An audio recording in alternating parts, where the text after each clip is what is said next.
Hello साथीहरू, आज चाहिँ मैले सुँगुरको मासु पकाउन लागेको। मेरो रेसिपी हेर्नुहोस् है त। मैले चाहिँ मासु थालमा राखेँ हैन। अनि त्यस पछाडि चाहिँ आगो फुकेर कन्ती बसाएँ। कन्ती मजाले खरेपछि चाहिँ मासु लगाएँ। म सुँगुरको मासुमा चाहिँ तेल लाउँदिन। अनि मजाले चलाएँ।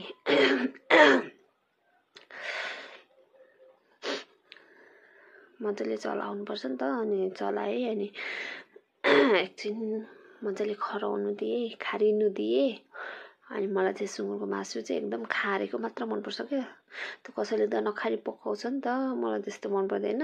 आफ्नै तरिकाले पकाउँछु। आफ्नो तरिका हुन्छ।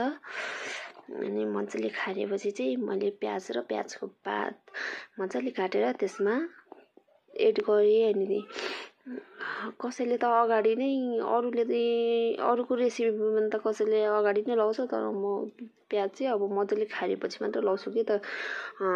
मासु चाहिँ मजाले खारेँ। अनि त्यस पछाडि त्यसको बास्ना पनि आएको जस्तो लाग्छ क्या मलाई यो प्याज र प्याजको पातको चाहिँ पछि लगाउँदा चाहिँ। अनि त्यस पछाडि मजाले प्याजहरू पाकेपछि प्याज र त्यसको पात पाकेपछि चाहिँ मैले अदुवा लसुन अनि धनियाँको पेस्ट चाहिँ पिसेर रेडी गरेँ। अनि त्यस पछाडि स्वाद अनुसार नुन लगाएँ।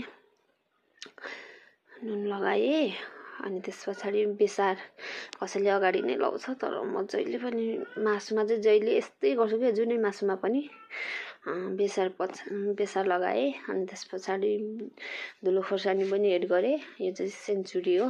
म चाहिँ सेन्चुरी युज गर्छु। अनि त्यस पछाडि पानी लगाउँछु। म त जहिले पनि पानी लगाएँ। पानी लगाएर मजाले गोलेँ।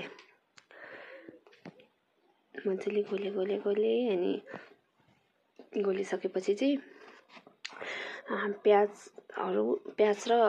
प्याजको उयो पत्ता चाहिँ मजाले पाकिसकेपछि चाहिँ मैले त्यसमा मसला एड गरेँ।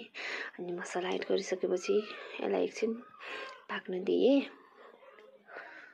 यसलाई एकछिन मजाले चलाएर एकछिन पाक्न दिएँ। त्यस पछाडि 2टा टमाटर पनि एड गरेँ। तर यसमा काटेको चाहिँ देखाएको छुइनँ। लगाइसकेँ। त्यस पछाडि अर्को कन्टेन्टमा सेयर गरेँ। तपाईँहरूलाई मन पर्यो भने लाइक कमेन्ट सेयर गरिदिनु होला।